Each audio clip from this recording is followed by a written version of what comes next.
आज सुबह मुझे फ़ोन आया कि जो पेरकिट में चौरस्ते के ऊपर जो इंक्रोचमेंट है उसको निकाला जा रहा है।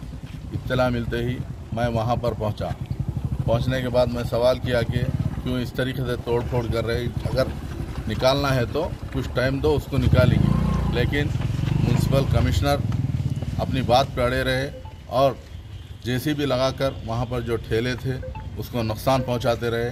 मैं एहतजाज करता रहा। मैं एहतजाज करने के बाद पुलिस के ज़रिए, पुलिस का जुल्म देखिए कि मुझे उठाकर ले जाकर जो है पुलिस स्टेशन के अंदर डाल दिए। मैं बताना ये चाह रहा हूँ कि जिस ठेलों को निशाना बनाया गया, इंक्रोचमेंट जो था तकरीबन निकाल चुके थे, लेकिन फिर भी टारगेटेड करके उन ठेलों को हटाया गया और म्यूनसिपल कमिश्नर बीजेपी कायदीन के दबाव में काम कर रहे हैं। बीजेपी एमपी धर्मापुरी अरविंद के दबाव में काम कर रहे हैं। पुलिस भी बीजेपी के दबाव में काम कर रही है। आज मुसलमानों को नुकसान पहुंचाने का मकसद ही यह था कि बीजेपी के दबाव में इन ठेलों को निकाला गया। आप देख सकते, जो यासीन होटल है वो तकरीबन अंदर है। म्यूनसिपल कमिश्नर किसके दबाव में काम कर रहे हैं, आर्मूर बल्दिया किसके दबाव में काम कर रहा है। ऐसा लग रहा है कि ये तेलंगाना नहीं है, ये उत्तर प्रदेश है। हम उत्तर प्रदेश के अंदर जी रहे हैं, ऐसा लग रहा है।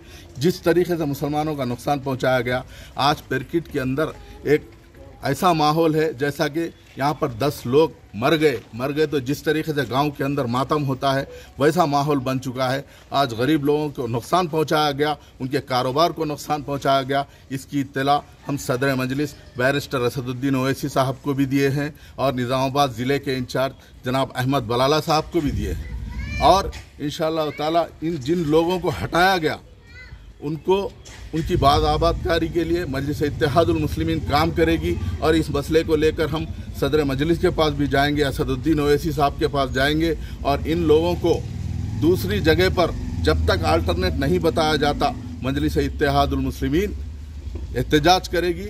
और हम म्यूनसिपल कमिश्नर से कहना चाहते हैं, अगर वो इंक्रोचमेंट को निकालना चाहते हैं तो पहले गोल बंगले से इंक्रोचमेंट को निकाला जाए। जो खबरस्तान के सामने ठेले हैं उनको निकाला जाए।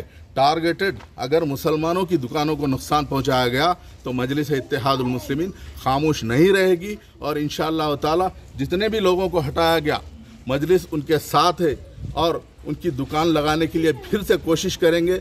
उनको नई जगह पर अल्टरनेट जब तक नहीं बताया जाता मजलिस उनके साथ है और अल्टरनेट बताकर उनकी दुकानों को लगवाएंगे और सदर मजलिस से नुमाइंदगी करके उनकी दुकानों को आबाद